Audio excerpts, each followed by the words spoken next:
নিয়ন্ত্রণ হারিয়ে চায়ের দোকান ভেঙে বাড়িতে ঢুকে পড়ল একটি লরি। ঘটনায় মৃত্যু হয়েছে এক ব্যক্তির। ঘটনাটি দক্ষিণ দিনাজপুর জেলার হরিরামপুর থানার পুন্ডরি গ্রাম পঞ্চায়েতের মেহেন্দিপাড়ায়। পুলিশ জানিয়েছে মৃতের নাম ইসলাম মিয়া, বয়স 61।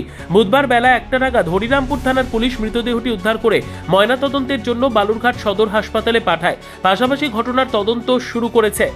দক্ষিণ দিনাজপুর জেলার হরিরামপুর থানার পুন্ডরি গ্রাম পঞ্চায়েতের মেহেন্দিপাড়া এলাকায় বাসিন্দা ইসলাম মিয়া 512 নম্বর জাতীয় সড়কের পাশে নিজের বাড়ির সঙ্গে চায়ের দোকান। মঙ্গলবার রাতে হঠাৎ দ্রুত গতিতে আসা একটি লরি এসে সজোরে ধাক্কা মারে চায়ের দোকানে।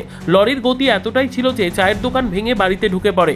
ঘটনায় গুরুতর জখম হন ইসলাম। অল্পের জন্য প্রাণে রক্ষা পায় পরিবারের অন্যান্য লোকজন। আশপাশের মানুষজন এসে ইসলামকে উদ্ধার করে হরিরামপুর গ্রামীণ হাসপাতালে ভর্তি করে। এরপরই তাকে মৃত বলে ঘোষণা করেন চিকিৎসকেরা। হরিরামপুর থানার পুলিশ রাতে ঘটনাস্থলে পৌঁছে পরিস্থিতি স্বাভাবিক করে। বুধবার হরিরামপুর থানার পুলিশ দেহ ময়নাতদন্তের জন্য বালুরঘাট সদর হাসপাতালে পাঠায়। ঘটনার তদন্ত করছে পুলিশ।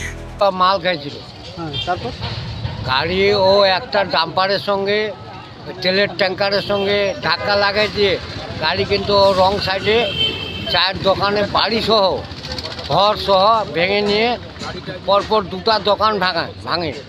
তার ভিতরে একজন শুয়েছিল দোকানে, ও মারা চাপা পড়ে। চায়ের দোকান করতো।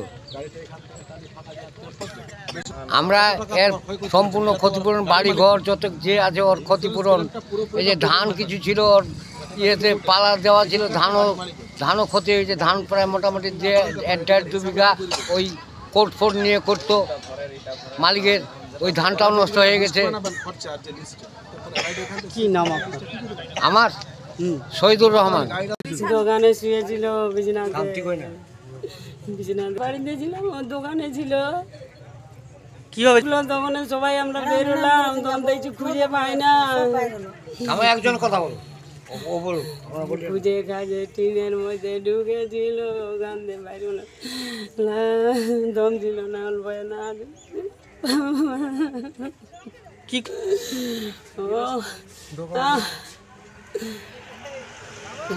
চায়ের দোকানটাই করছিল, কিছু নাই। আমাদের গরিব মানুষ, বাপ কিছু মদ খেয়েছিল ড্রাইভার, গাড়ি কন্ট্রোল করতে পারেনি বাবা। ব্যুরো রিপোর্ট, উত্তর বাংলা সংবাদ।